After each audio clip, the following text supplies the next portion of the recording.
Muy buenos días tengan mis amados hermanos. Les doy la bienvenida a esta preciosa mañana, a nuestro buen tiempo. Estamos muy agradecidos con Dios que nos permite estar una vez más listos para compartir con cada uno de ustedes este espacio de lectura y de reflexión bíblicos, en el cual día con día, mis amados, buscamos aprender un poco más de lo que el Señor quiere o nos ha dejado pues en la Biblia. Quiere que sepamos. A Dios la gloria por sobre todas las cosas, mis amados. Siéntase en la libertad en esta mañana de compartir esta transmisión con quien usted guste. A Dios la gloria por sobre todas las cosas, mis amados. Gracias al Señor. Este es el día que ha hecho nuestro Dios. Nos alegraremos y gozaremos en Él. El día de hoy estamos en el capítulo número 38 de estos devocionales de La mente, el campo de batalla, llevando por título el día de hoy, Mi mente normal. La base se encuentra en Efesios capítulo 1 versículos 16 al 18 y nos dice lo siguiente: No ceso de dar gracias por vosotros, haciendo memoria de vosotros en mis oraciones, para que el Dios de nuestro Señor Jesucristo, el Padre de gloria, os dé espíritu de sabiduría y de revelación en el conocimiento de Él, alumbrando los ojos de vuestro entendimiento, para que sepáis cuál es la esperanza a los que Él os ha llamado, y cuáles las riquezas de la gloria de su herencia en los santos. Qué preciosa promesa este versículo.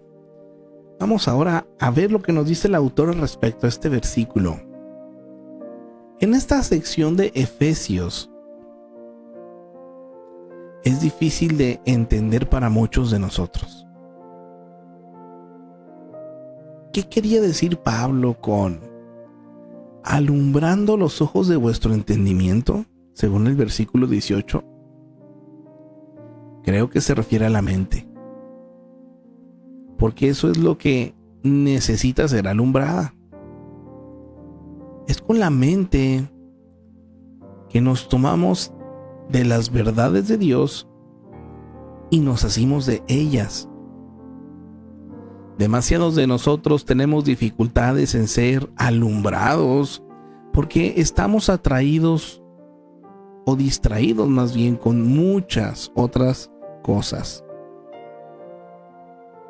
El apóstol ora por nosotros para que tengamos lo que llamo una mente normal, o sea, una mente que esté abierta a la obra del Espíritu Santo, de modo que sigamos el plan de Dios y vivamos vidas enriquecidas.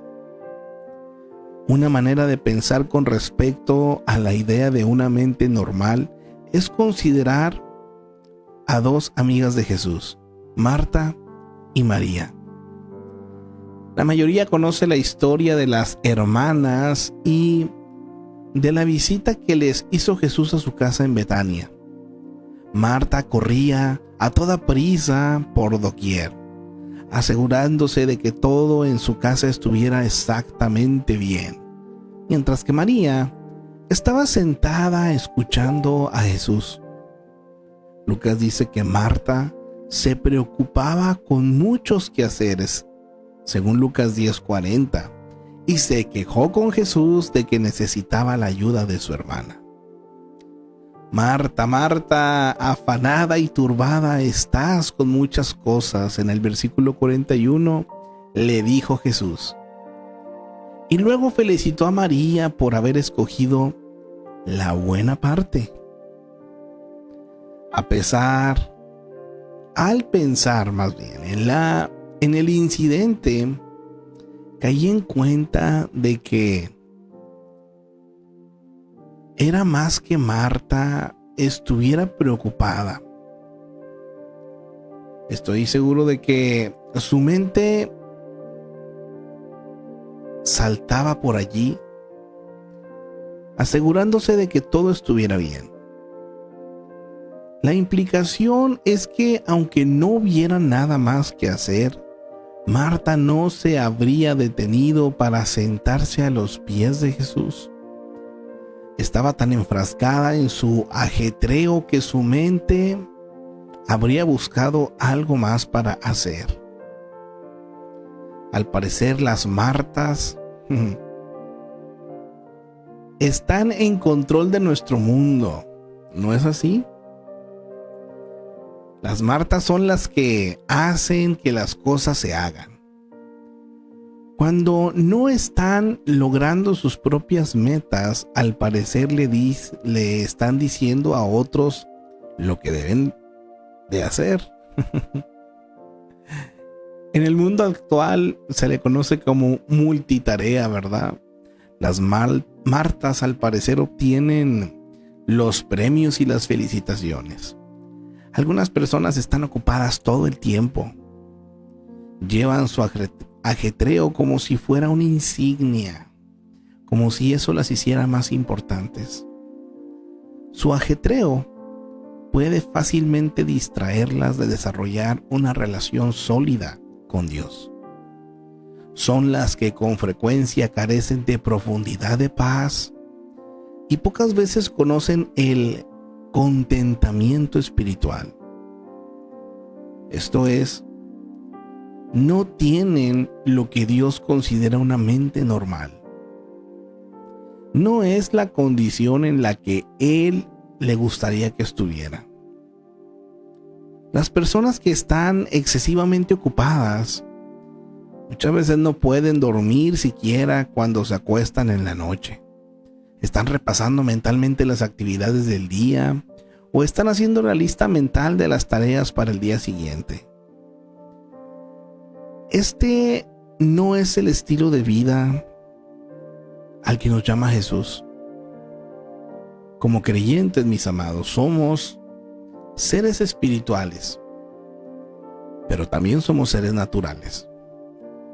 Lo natural no entiende lo espiritual y constantemente lucha contra esa parte de nuestra naturaleza. La Biblia aclara que la mente y el espíritu trabajan juntos. Ese es el principio que llamo la mente asistiendo al espíritu. Para que la mente asista al espíritu debemos aprender a retraernos de todas las distracciones a nuestro alrededor. Siempre, mis amados, habrá exigencias a nuestro tiempo y energía. Y siempre podemos encontrar mucho que hacer. Pero si queremos vivir con la mente de Cristo, lo que debería ser normal para los cristianos significa que debemos aprender a imitar a María. A pesar del alboroto y de las actividades a su alrededor, ella pudo sentarse, relajarse y escuchar la voz del Maestro. Así se supone que debería funcionar la mente. Debería estar en calma y bajo el control del Espíritu. No obstante, mis amados, con frecuencia encontramos que nuestra mente está tan inclinada en una dirección equivocada que de hecho obstaculiza la ayuda del Espíritu, como debería ser libre de hacerlo. Qué tremendo esto. Si usted cae en cuenta por esta reflexión que su mente se ha estado comportando en una manera anormal, pídale a Dios primero que le perdone y que le enseñe cómo es una mente normal en su reino. Mire, aquí nos lleva a hacer esta oración que yo le invito a que en esta hora usted me acompañe y le diga al Señor de manera bien sincera, mis amados. Aquí cada quien no podemos esconderle nada a Dios. A Él no le engañamos, mis amados. Él sabe cuán ocupados muchas veces podemos decir estar y realmente no estarlo, mis amados. El Señor nos regala todos los días un cheque maravilloso de 24 horas, ¿verdad? Y la realidad, mis amados, es que durante esas 24 horas, se lo garantizo, si realmente hubiera alguien a nuestro alrededor que estuviera anotando minuto a minuto lo que hacemos, le garantizo que hay muchos minutos en el día que realmente nuestra mente no se encuentra, aunque estemos ocupados, como decimos estar, la verdad, no se encuentra en el lugar que debería estar. Es aquí lo que la autora llama anormal, ¿verdad? ¿Dónde está su mente, mi amado hermano? Ahora el Señor realmente, pues a Él le pertenece todo. Y muchas veces el dedicar estos tiempos como este espacio de lectura y reflexión bíblica, mis amados, para muchos, híjole, es un sacrificio. Para muchos es como que no, hermano, pues es que yo tengo cosas que hacer, ¿cómo voy a perder el tiempo con eso, verdad? Bueno, son las Martas de nuestros días, ¿verdad? Pero María escogió esa parte de aquietar la mente y de escuchar lo que el maestro tenía que decir. Disfrutar de su paz. ¿Qué quiere usted el día de hoy, mi amado? ¿Continuar afanado? Y lo más tremendo es eso, que en ocasiones puede que no tengamos qué hacer en cuanto a cosas físicas, mas sin embargo la mente sigue ocupada. Podemos estar sentados, pero no por eso significa que estemos descansando, sino que la mente está. Así es que acompáñeme en esta hora y dígale con todo su corazón al Señor: querido Dios del cielo, constantemente vienen distracciones a mí. Cuando trato de hacer una pausa y enfocarme en ti, Señor, mi mente parece llenarse de docenas de cosas que necesito hacer. Me doy cuenta de que verdaderamente necesito una cosa, y es enfocarme en ti. Por favor, Señor, ayúdame a hacer a un lado toda distracción y ruido para que pueda escuchar solo tu voz que dice: venid a mí y yo te haré descansar. Promesa preciosa que nos la has dado en Mateo 11:28, Señor. Yo anhelo, Padre Santo, tu descanso, y espero que cada uno de mis hermanos encuentre también ese descanso que solamente tú puedes dar. Lo pedimos en el nombre precioso de nuestro Señor Jesucristo. Amén y amén. Gloria al Señor por todas, mis amados, las cosas.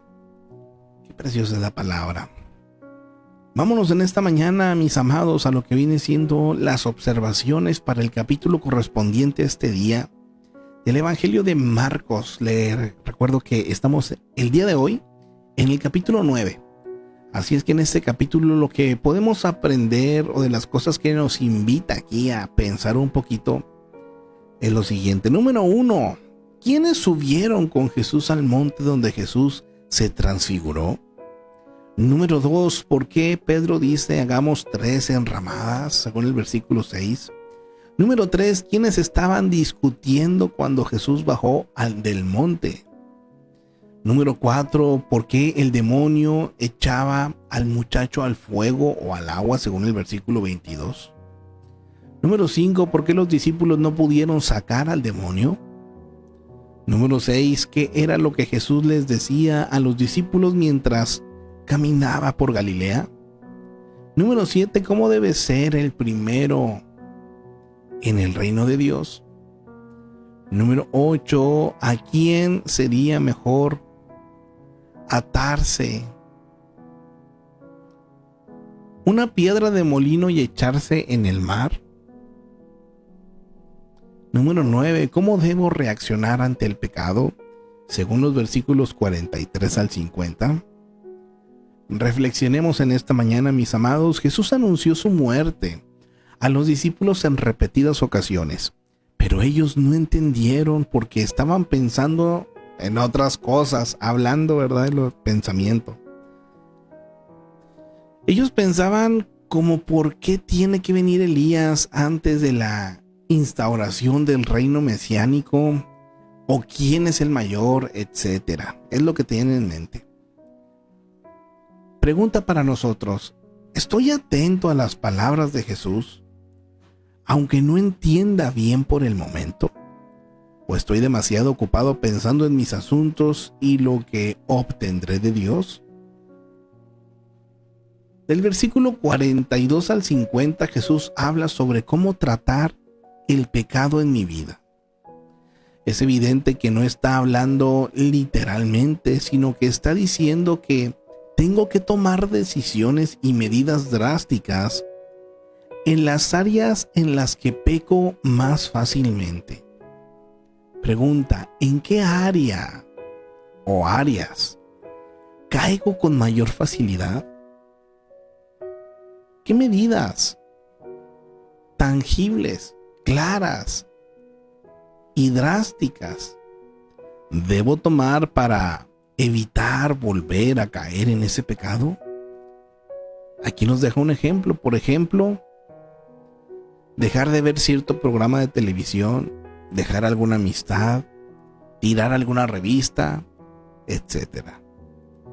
Bien, mis amados, vámonos al capítulo número 9 y enseguida pasamos al comentario en esta hora. Todos, mi amado, cada uno de ustedes sean bienvenidos. Observa. Capítulo 9. También les dijo: de cierto os digo que hay algunos de los que están aquí que no gustarán la muerte hasta que hayan visto el reino de Dios venido con poder. La transfiguración. 6 días después, Jesús tomó a Pedro, a Jacobo y a Juan, y los llevó aparte solos a un monte alto, y se transfiguró delante de ellos. Y sus vestidos se volvieron resplandecientes, muy blancos, como la nieve, tanto que ningún lavador en la tierra los puede hacer tan blancos. Y les apareció Elías con Moisés, que hablaban con Jesús. Entonces Pedro dijo a Jesús: Maestro, bueno es para nosotros que estemos aquí, y hagamos 3 enramadas, una para ti, otra para Moisés y otra para Elías, porque no sabía lo que hablaba, pues estaban espantados. Entonces vino una nube que les hizo sombra, y desde la nube una voz que decía: Este es mi Hijo amado, a él oíd. Y luego, cuando miraron, no vieron más a nadie consigo, sino a Jesús solo. Y descendiendo ellos del monte, les mandó que a nadie dijesen lo que habían visto, sino cuando el Hijo del Hombre hubiese resucitado de los muertos. Y guardaron la palabra entre sí, discutiendo qué sería aquello de resucitar de los muertos. Y le preguntaron, diciendo: ¿por qué dicen los escribas que es necesario que Elías venga primero? Respondiendo él, les dijo: Elías a la verdad vendrá primero y restaurará todas las cosas. ¿Y cómo está escrito del Hijo del Hombre, que padezca mucho y sea tenido en nada? Pero os digo que Elías ya vino, y le hicieron todo lo que quisieron, como está escrito de él. Jesús sana a un muchacho endemoniado. Cuando llegó donde estaban los discípulos, vio una gran multitud alrededor de ellos, y escribas que disputaban con ellos. Y enseguida toda la gente viéndole se asombró, y corriendo a él le saludaron. Él les preguntó: ¿qué disputáis con ellos? Y respondiendo uno de la multitud, dijo: Maestro, traje a mi hijo que tiene un espíritu mudo, el cual donde quiera que le toma, le sacude, y echa espumarajos, y cruje los dientes, y se va secando. Y dije a tus discípulos que lo echasen fuera, y no pudieron. Y respondiendo él, les dijo: Oh generación incrédula, ¿hasta cuándo he de estar con vosotros? ¿Hasta cuándo os he de soportar? Traédmelo. Y se lo trajeron, y cuando el espíritu vio a Jesús, sacudió con violencia al muchacho, quien cayendo en tierra se revolcaba, echando espumarajos. Jesús preguntó al Padre: ¿cuánto tiempo hace que le sucede esto? Y él dijo: desde niño. Y muchas veces le echa en el fuego y en el agua para matarle. Pero si puedes hacer algo, ten misericordia de nosotros y ayúdanos. Jesús le dijo: si puedes creer, al que cree todo le es posible. E inmediatamente el padre del muchacho clamó y dijo: creo, ayuda mi incredulidad. Y cuando Jesús vio que la multitud se agolpaba, reprendió al espíritu inmundo, diciéndole: espíritu mudo y sordo, yo te mando, sal de él y no entres más en él. Entonces el espíritu, clamando y sacudiéndole con violencia, salió, y él quedó como muerto, de modo que muchos decían, está muerto. Pero Jesús, tomándole de la mano, le enderezó y se levantó. Cuando él entró en casa, sus discípulos le preguntaron aparte, ¿por qué nosotros no pudimos echarle fuera? Y les dijo, este género con nada puede salir, sino con oración y ayuno. Jesús anuncia otra vez su muerte. Habiendo salido de allí, caminaron por Galilea, y no quería que nadie lo supiese, porque enseñaba a sus discípulos y les decía, el Hijo del Hombre será entregado en manos de hombres y le matarán, pero después de muerto, resucitará al tercer día. Pero ellos no entendían esta palabra y tenían miedo de preguntarle. ¿Quién es el mayor? Y llegó a Capernaum, y cuando estuvo en casa les preguntó, ¿qué disputabais entre vosotros en el camino? Mas ellos callaron, porque en el camino habían disputado entre sí quién había de ser el mayor. Entonces él se sentó y llamó a los 12, y les dijo, si alguno quiere ser el primero, será el postrero de todos, y el servidor de todos. Y tomó a un niño, y lo puso en medio de ellos, y tomándole en sus brazos, les dijo, el que reciba en mi nombre a un niño como este, me recibe a mí, y el que a mí me recibe, no me recibe a mí, sino al que me envió. El que no es contra nosotros, por nosotros es. Juan le respondió diciendo, Maestro, hemos visto a uno que en tu nombre echaba fuera demonios, pero él no nos sigue, y se lo prohibimos, porque no nos seguía. Pero Jesús dijo, no se lo prohibáis, porque ninguno hay que haga milagro en mi nombre, que luego pueda decir mal de mí, porque el que no es contra nosotros, por nosotros es. Y cualquiera que os diere un vaso de agua en mi nombre, porque sois de Cristo, de cierto os digo que no perderá su recompensa. Ocasiones de caer. Cualquiera que haga tropezar a uno de estos pequeñitos que creen en mí, mejor le fuera si se le atase una piedra de molino al cuello y se le arrojase en el mar. Si tu mano te fuere ocasión de caer, córtala. Mejor te es entrar en la vida manco que teniendo 2 manos ir al infierno, al fuego que no puede ser apagado, donde el gusano de ellos no muere y el fuego nunca se apaga. Y si tu pie te fuere ocasión de caer, córtalo. Mejor te es entrar a la vida cojo que teniendo 2 pies ser echado en el infierno al fuego que no puede ser apagado, donde el gusano de ellos no muere y el fuego nunca se apaga. Y si tu ojo te fuere ocasión de caer, sácalo. Mejor te es entrar en el reino de Dios con un ojo que teniendo 2 ojos ser echado al infierno, donde el gusano de ellos no muere y el fuego nunca se apaga. Porque todos serán salados con fuego, y todo sacrificio será salado con sal. Buena es la sal, mas si la sal se hace insípida, ¿con qué la sazonaréis? Tened sal en vosotros mismos, y tened paz los unos con los otros.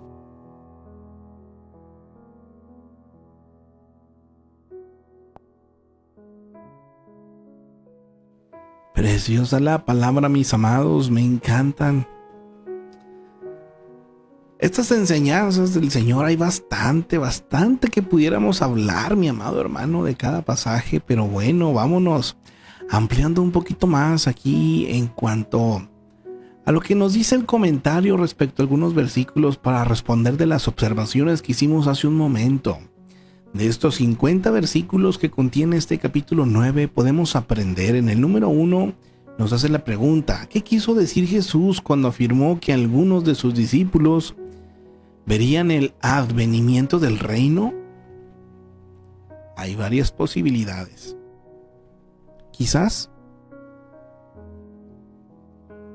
predecía su transfiguración, resurrección y ascensión, la venida del Espíritu Santo en Pentecostés o su segunda venida. Cualquiera de estas opciones podían entrar en esta afirmación. La transfiguración es una buena posibilidad porque es el acontecimiento que sigue al relato del texto.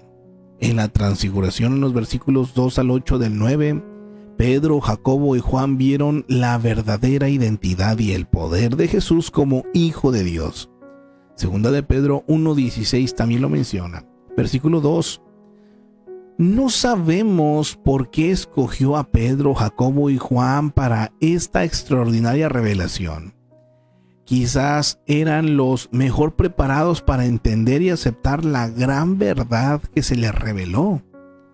Constituían el círculo íntimo del grupo de los 12. Estaban entre los primeros que oyeron el llamado de Jesús, también en los versículos 16 al 19 del capítulo 1. Y encabezaban la lista de los discípulos en los evangelios según el versículo 16 del capítulo 3. Estuvieron presentes en ciertas sanidades en las que otros se excluyeron según Lucas 8:51. Versículo 2. Jesús llevó a sus discípulos al monte Hermón o al monte Tabor. A menudo una montaña se asociaba con cercanía a Dios y mejor disposición a recibir sus palabras. Dios les apareció a Moisés en Éxodo 24 del 12 al 18 y Elías en Primera de Reyes 9, 8 al 18 en una montaña. Versículo 3. La transfiguración reveló la verdadera naturaleza de Cristo como Hijo de Dios. La voz de Dios separó a Jesús de Moisés y Elías, presentándolo como el esperado Mesías con la más completa autoridad divina. Moisés representaba la ley y Elías a los profetas. Su aparición junto a Jesús simbolizaba el cumplimiento tanto de la ley del Antiguo Testamento como de las promesas de los profetas. Jesús no era una reencarnación de Elías ni de Moisés. No era uno de los profetas. Como el unigénito Hijo de Dios, lo superaban en mucho su autoridad y poder. Muchas voces tratan de decirnos cómo vivir y conocer a Dios personalmente. Algunas de esas sugerencias ayudan, pero otras no. Primero, mis amados, debemos oír a Jesús y luego evaluemos esas voces a la luz de la revelación de Jesús. Esto es precioso y necesario, mi amado. El hecho de que en estos buen tiempo, en estos devocionales, tratemos de que sea la palabra lo que veamos es parte de esto, mi amado.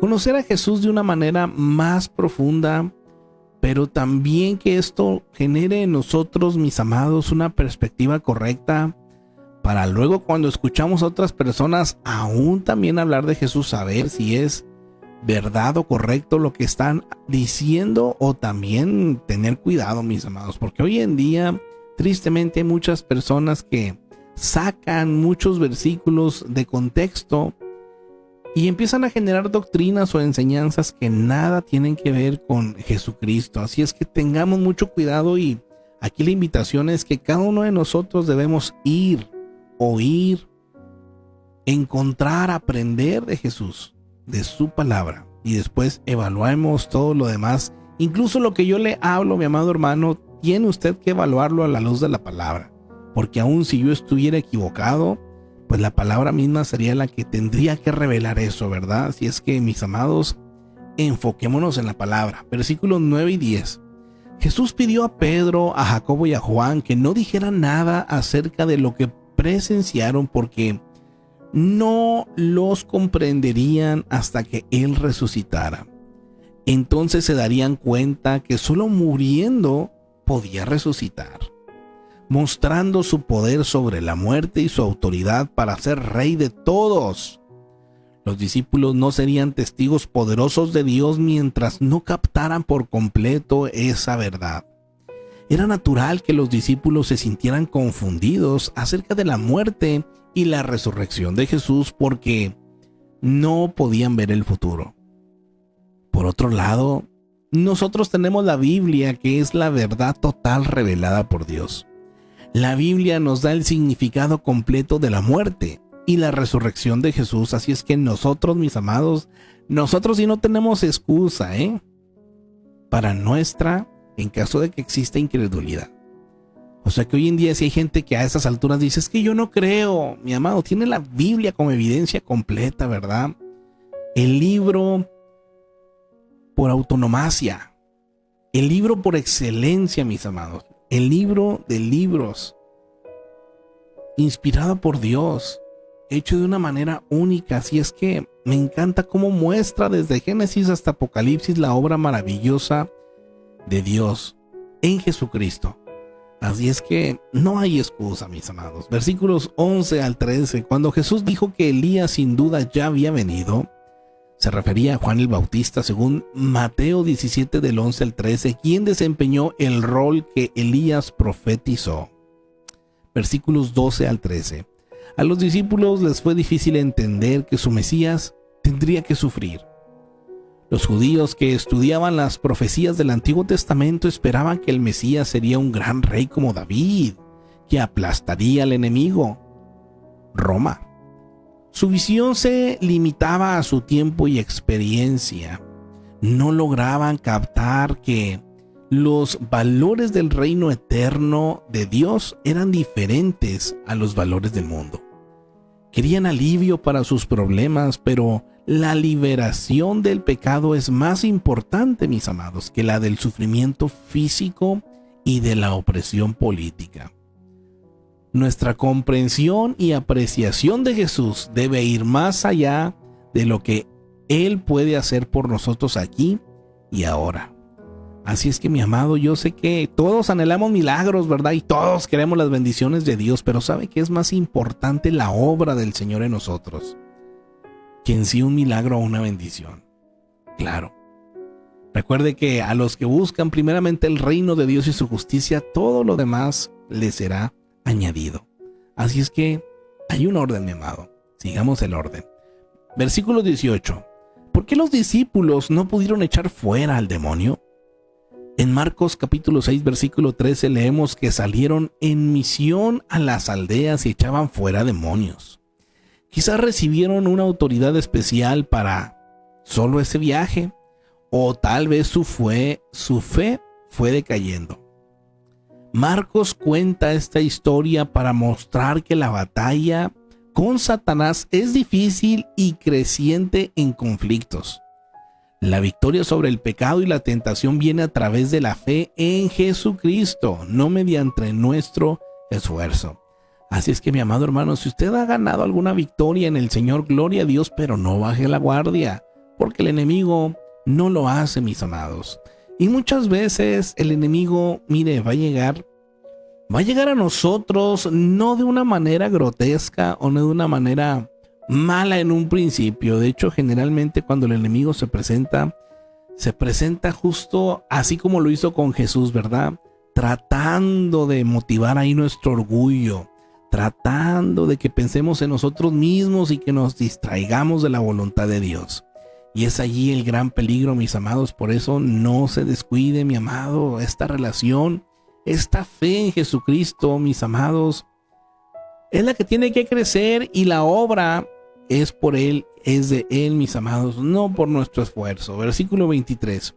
Estas palabras de Jesús no significan que podemos obtener automáticamente cualquier cosa que deseemos si pensamos en forma positiva, hablando de que al que cree todo lo es posible, ¿verdad? Él dice que cualquier cosa es posible con fe, porque nada es demasiado difícil para Dios. Así es que no podemos obtener por arte de magia cada cosa que pidamos en oración, pero con fe podemos tener cualquier cosa que necesitemos para servirle. Mire qué precioso esto, y vale la pena, claro que sí, aclararlo, mi amado. Es bien diferente un deseo a una necesidad. Y es bien diferente también un deseo personal a incluso, mis amados, un deseo para el reino, para el ministerio.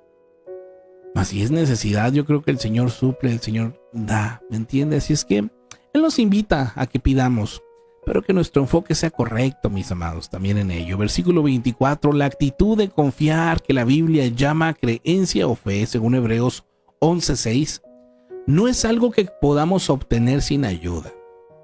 La fe es un don de Dios, según Efesios 2 del 8 al 9. Así es que no importa cuánta fe tengamos, nunca alcanzaremos el punto de autosuficiencia. La fe no se almacena como se guarda el dinero en el banco. Crecer en la fe es un proceso constante de renovación diaria de nuestra confianza en Jesús. Así es que, mi amado hermano, a todos nos pasa, a todos nos pasa que hay tiempos, hay momentos en los cuales, miren, nuestra fe anda, pero al 100, ¿verdad? Casi le podemos decir al monte, muévete, y se va a mover. Pero, mi amado, la fe no se almacena. La fe no se mantiene ahí como si fuera, no sé, algo que podamos disponer así como el dinero. No, mi amado, aquí es una renovación diaria. Diaria. ¿En qué? En nuestra confianza en Jesús. Jesucristo mismo en el Padre Nuestro lo dijo: el pan de cada día, dánoslo hoy. Él es el pan de vida, mi amado. Sí, hay alimento físico, pero el espiritual es importante y también tiene que ser diario. Versículo 29, Jesús dijo a sus discípulos que tendrían que enfrentar situaciones difíciles, que resolverían únicamente, mis amados, a través de la oración. La oración es la llave que destraba la fe en nuestras vidas. La oración eficaz requiere de una actitud. Fíjese cómo tiene que ser esta actitud de completa dependencia y una acción de pedir. La oración demuestra nuestra confianza en Dios cuando con humildad le invitamos a que nos llene de poder. No hay sustituto para la oración, sobre todo en las circunstancias que parecen imposibles.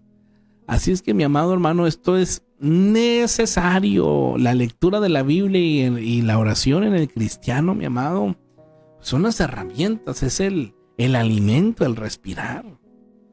A estas alturas, un cristiano que batalle en orar o que no quiera tomar la palabra, tal vez debería pensar bien y considerarse si sí llamarle cristiano, ¿verdad? Por sus frutos los conoceréis. Versículos 30 al 31. A veces Jesús limitaba su ministerio público en preparar bien a sus discípulos. Reconocía la importancia de equiparlos para que siguieran adelante cuando Él regresara al cielo. Toma tiempo a aprender, mis amados. El crecimiento espiritual profundo no se consigue en un instante. No importa la calidad de la experiencia ni la enseñanza. Si los discípulos necesitaban periódicamente separarse del trabajo para aprender del maestro, ¿cuánto más nosotros necesitamos, mis amados, alternar el trabajo con el aprendizaje? Y esto es algo necesario, mis amados. Mire que esto es una de las cosas que a mí me quedaron muy claras. Ahora que estamos estudiando el instituto, lo estamos haciendo con una modalidad que es por correspondencia, se le llama. Pues hoy en día con las plataformas digitales ya no se utiliza el correo como antes, ¿verdad? Pero todos los lunes y martes en la noche nos conectamos con asesores y durante un mes vemos una materia en la cual nos dejan libros, nos dejan tareas, exposiciones, nos dejan cosas que tenemos que completar, ¿no? A lo que voy es que cuando iniciamos el instituto, que gracias a Dios ya vamos para ahora el siguiente mes 1 año ya, mis amados, que hemos estado en este proceso, tanto mi esposa como yo. Le doy muchas gracias a Dios, que ha sido una experiencia muy preciosa porque juntos hemos podido avanzar en esto, ¿verdad? Y recuerdo yo que la primera materia que vimos, el instituto se llama Instituto Bíblico Jerusalén. La sede o la base se encuentra en Chihuahua. Igual si quieren información, mis amados, con toda confianza, háganmelo saber. Yo se lo recomiendo ampliamente. Aquellas personas que quieran crecer, no necesariamente el instituto lo tiene que ser aquel que diga, ese quiero ser pastor. No, realmente el instituto yo creo que es para todo aquel que quiera servir con excelencia en el reino de Dios. Porque llega un punto, mi amado hermano, en el que yo mismo lo estoy tomando, porque aún así hay un punto en el que necesitamos, mis amados, cierto aprendizaje, cierto contenido, que créanme que cada materia para mí ha sido de mucha bendición. He aprendido mucho más y me he dado cuenta que me hace falta todavía muchísimo más por aprender. Pero a lo que voy es que dentro de la primera materia hubo una materia que nos enseñaban justo cómo se iba a llevar en cuanto a el tiempo, en cuanto a las características o problemáticas que uno se topa como estudiante. Y esta parte que dice aquí de los discípulos en su tiempo pues tenían sus oficios, tenían sus familias, y ellos tenían que dejar por tiempo para andar con el maestro y aprender, ¿verdad? Hoy en día nosotros, mis amados, aunque usted no se dedique de 100% al ministerio, todos tenemos trabajos, pero todos necesitamos, mis amados, en algún punto dedicar al Señor también pues espacios de tiempo y hacerlos de manera consciente. Ahora, si uno lo deja al azar, créame que nunca va a tener tiempo ni para orar, ni para agarrar la palabra, ni para hacer tareas, ni para nada. Es algo que usted tiene que pues ver, prever, anotar, administrar, si lo quiere ver, ¿no? O sea, tal fecha, tal hora, de tal hora a tal hora voy a dedicar para orar, voy a dedicar para... Y muchas veces, claro que no dan ganas, mis amados, pero cuando uno es consciente de que por qué lo está haciendo, para qué lo está haciendo y empieza uno en este propósito, oiga, es bien precioso, de verdad. Y por otra parte, cuando también corresponden hacer las cosas pues meramente físicas, no de trabajo, o sea, lo que no tiene que ver con lo espiritual, pues como también tiene su tiempo y tiene su espacio, créame que hasta con gusto también se hace. Entonces, mis amados, necesitamos alternar trabajo con aprendizaje. Hacerlo. Es un reto que todos tenemos, mis amados. Versículo 30 al 31. Al salir de Cesarea de Filipo, Jesús inició su último recorrido a través de la región de Galilea. Versículo 32. ¿Por qué los discípulos temían preguntar a Jesús acerca de su muerte? Quizás porque los amonestaron la última vez, que reaccionaron pues ante las palabras de Jesús según el versículo 32 y 33 del versículo 8. Para ellos Jesús estaba obsesionado con la muerte. Pero la verdad era que los discípulos estaban mal orientados, pues no hacían más que pensar en el reino que creían que Jesús fundaría y en las posiciones que ocuparían en el mismo. Les preocupaba lo que le pudiera ocurrir a Jesús si Jesús moría, y por consiguiente preferían no hablar de sus profecías. Versículo 34. A los discípulos los sorprendieron en sus constantes discusiones acerca de sus logros personales y los culminaron a contestar la pregunta de Jesús. Es siempre doloroso comparar nuestros motivos con los de Cristo. No es malo que los creyentes tengan aspiraciones ni que sean laboriosos, pero es pecado tener aspiraciones inapropiadas. El orgullo o la inseguridad pueden llevarnos a valorar más la posición o el prestigio que el servicio. En el reino de Dios, mis amados, tales motivos son destructivos. Debemos luchar por el reino de Cristo y no para nuestro beneficio. Y aquí, mis amados, palabra que todos, desde el más pequeño hasta el más grande, tendríamos que aprender. Hoy en día es triste que hay personas que lamentablemente han hecho el negocio de la fe. Hay gente que tristemente, sí, mis amados, defraudan a personas. Gente que ha tomado esto para sacar un beneficio propio, pero mire, desde los tiempos de Jesús, los discípulos ya tenían esta serie de problemas. Imagínense ahora en nuestros tiempos, ¿cómo no va a haber gente aún dentro, ¿no?, que de manera equivocada muchas veces permiten que la inseguridad o el orgullo gobiernen pues ese lugar de servicio que tendría que ser para darle la gloria a Dios? Tengamos mucho cuidado. Versículo 36 al 37. Jesús enseñó a sus discípulos a recibir a los niños. Esto fue algo nuevo en una sociedad donde los niños por lo general se trataban como ciudadanos de segunda clase. Es importante no solo tratar bien a los niños, sino enseñarles acerca de Jesús. La escuela dominical para niños nunca debe considerarse menos importante que el estudio bíblico de los adultos. Y en esto, mi amado, yo quiero invitarle, por favor a que si usted tiene hijos, tiene nietos, mire, mi amado hermano, haga el esfuerzo por ser constante. Créame que como congregación, como iglesia, queremos compartir la palabra, pero esto que dice el comentario es una realidad. En ocasiones pensamos que lo que le dan a los niños en la iglesia es para entretenerlos, para que no estén haciendo ruido, para que se callen y para que estén ahí. No, mi amado. Es también parte del estudio del aprendizaje que sepan quién es Jesús. Y tiene igual valor que un estudio o una clase para adultos. Así es que, mi amado hermano, valore esa parte, ¿verdad? Y si usted tiene el llamado y siente hacer también esta parte de enseñar, hágalo, porque hace mucha falta, mi amado hermano. Manos, personas que quieran también servir en estas áreas. Versículo 38. Más preocupados por la posición en su grupo que por liberar a los atormentados por los demonios. Los discípulos sintieron celos de un hombre que sanaba en el nombre de Jesús. Hoy en día, mis amados, muchas veces hacemos lo mismo al no participar en causas dignas porque, número uno, es que no son miembros de nuestra denominación, por eso nosotros no apoyamos ni participamos. Número dos, es que no se relacionan con la clase de gente con la que nosotros nos sentiríamos bien.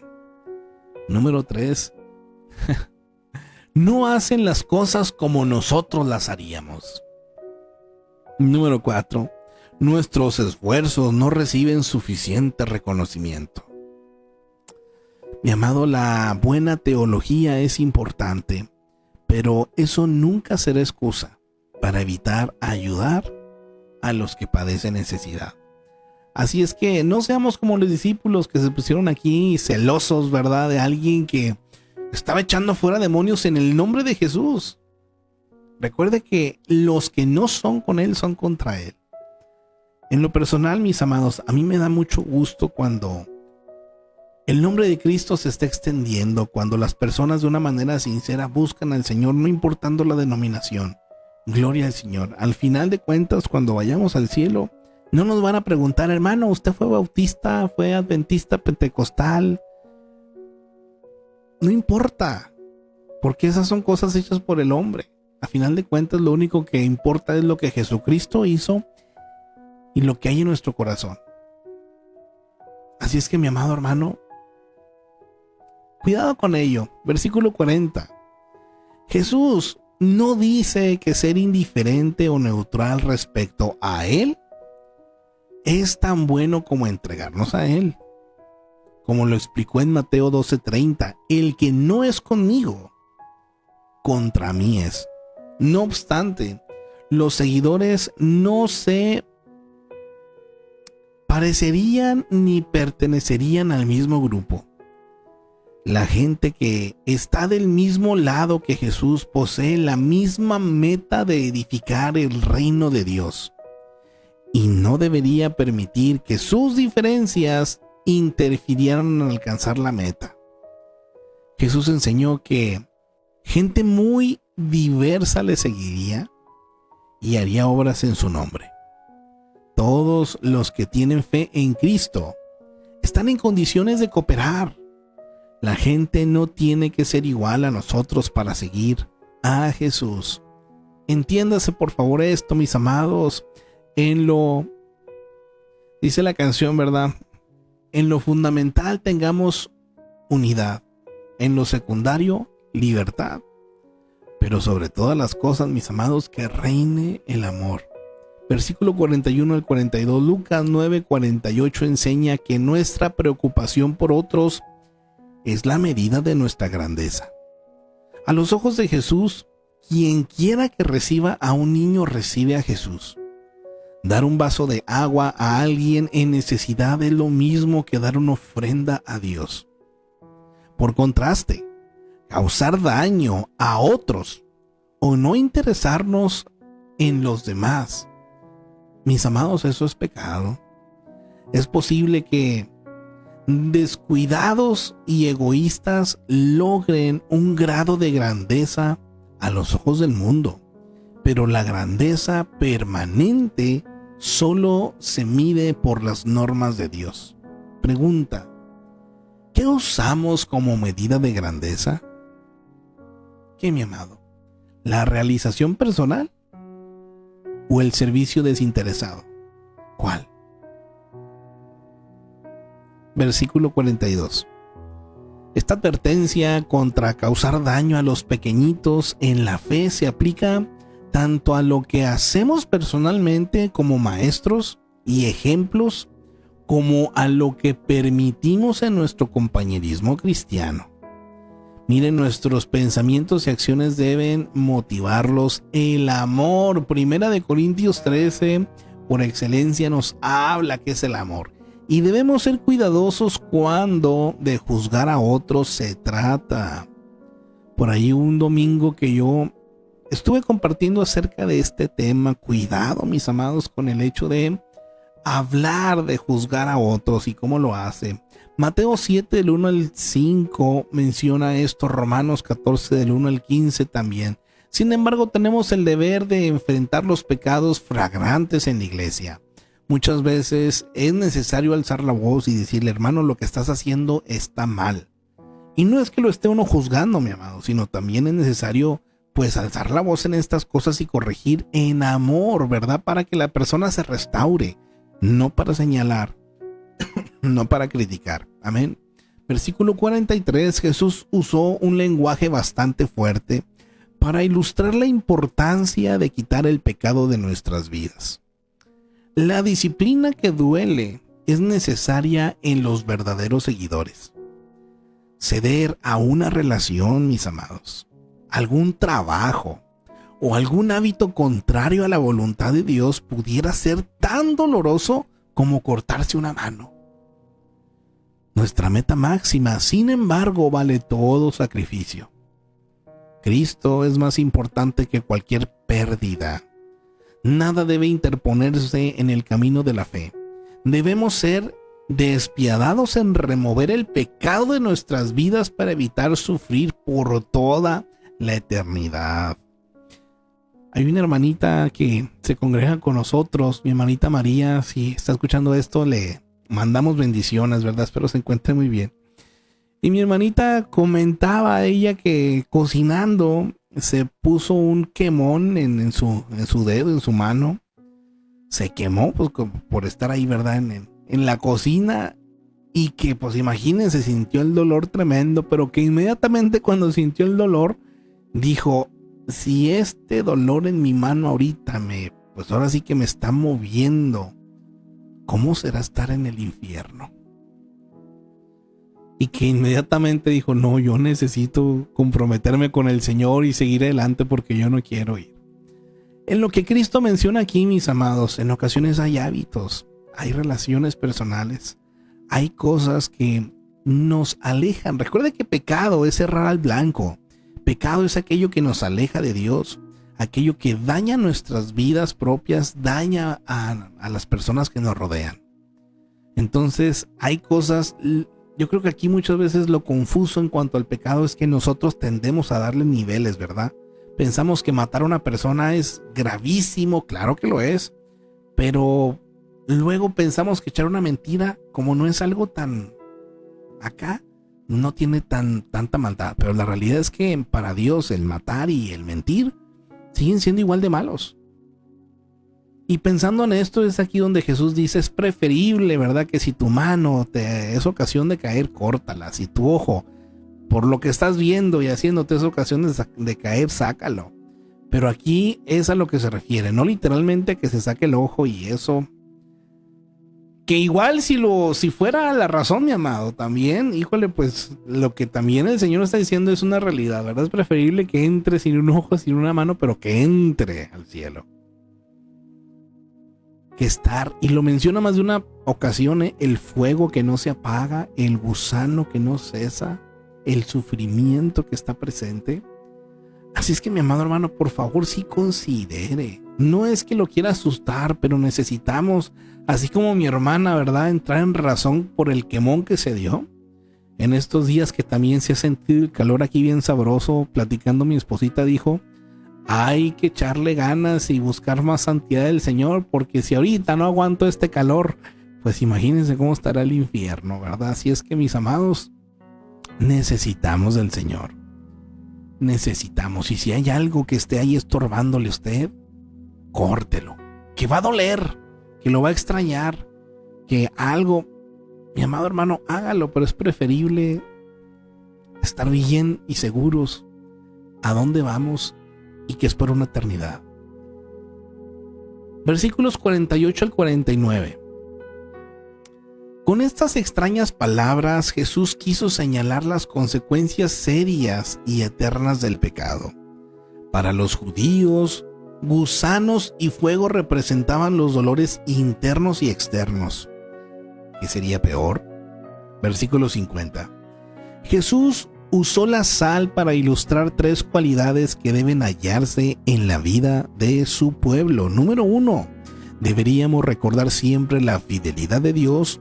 La sal se usaba en los sacrificios para recordar el pacto de Dios con su pueblo. Levítico 2:13. Número 2. Deberíamos ser eficaces en sazonar al mundo en que vivimos, así como la sal lo es al dar sabor a la comida.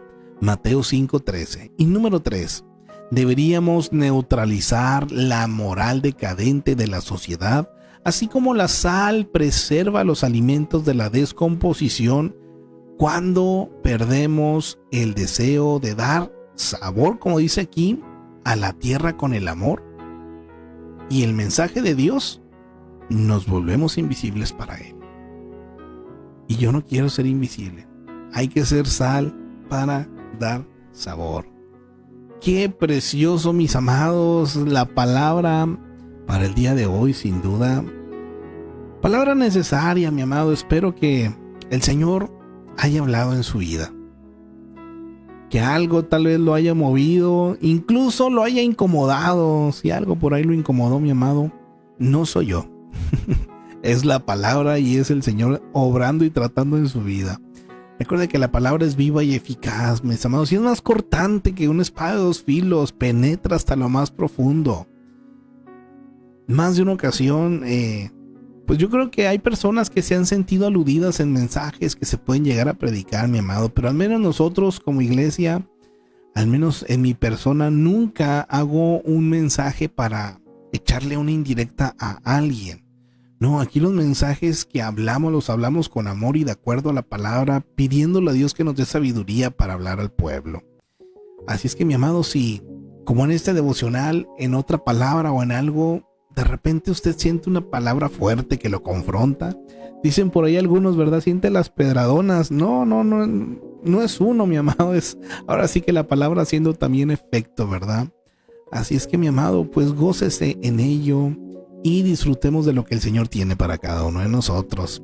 Gracias a Dios por todo, mis amados. Me gustaría mucho saludar a mis hermanos que nos han escrito por acá en el chat. Nuestra hermana Raquelito Delgado presente. Dios les bendiga, mis amados hermanitos. Amén. Mi hermanita Raquelito, Dios me la bendiga. Muy buen día, bendiciones para usted. Dice nuestra hermana Berta, bendiciones del Eterno. Buen día. Amén, mi hermanita. Igualmente buen día para usted. Nuestra hermana Araceli presente. También por aquí nos pone buenos días, bendiciones. Amén, amén. Gracias a Dios por mi hermanita. Dice nuestra hermana Margarita Velázquez presente también. Bendiciones, amados. Gracias a Dios por su cuidado y fidelidad. Bienaventurado día para todos. Amén, amén. Así lo sea. Nuestra hermana Gladys presente. Bendiciones, mis hermanos. Amén, amén. Bendiciones para nuestra hermanita Gladys, al igual que para nuestro pastor Jaime Castro. Bendiciones, pueblo del Señor. Amén, amén. Bendiciones. Dice nuestra hermanita Alejandra. Bendecido día para todos mis hermanos. Amén, amén. Bendiciones para nuestra hermanita Alejandra, nuestro hermanito Raúl presente también. Buenos días. Dios los bendiga. Amén, mi hermano Raúl. Dios me lo bendiga. Cada uno de ustedes, mis amados, les bendecimos en el amor del Señor. Yo sé que ahorita no están presentes y tal vez no vean esto en estos días, ¿verdad? Pero queremos darle gracias a Dios por la protección y por la vida de nuestra hermanita Marilú y pues su pequeñito. El día de ayer por ahí pusimos una petición en el grupo de oración, porque el día de ayer nuestra hermanita se encontraba pues delicada de salud, pues y fue, ahora sí que desde ayer se internó, pero el día de hoy ya en la mañana recibimos ahí la noticia de que está estable y de que su pequeñito nació y todo todo en orden, se pudiera decir, y pues muy agradecidos con Dios. Felicitamos a mi hermanita Marilú, a mi hermanito Elías y pues a su pequeño que ya está aquí, ¿verdad? Gracias a Dios por la vida y por todo. Mis amados, pues les bendigo en el amor del Señor. Primeramente Dios, les bendigo y nos vemos primeramente Dios el día de mañana, si Dios nos lo permite, para continuar con este espacio. Por aquí no sé, me saltó una alerta de de TikTok y no sé qué, de la transmisión. Bueno, todo en orden. Primeramente Dios, mis amados, les bendigo en el amor del Señor. El día de mañana, si Dios lo permite, por acá nos vemos para continuar con un capítulo más acá del Evangelio de Marcos. Ánimo, excelentes tiempos, mis amados. Seguimos desafiados en la misión de fructificar. Bendiciones para todos, mis amados. Dios nos los bendiga.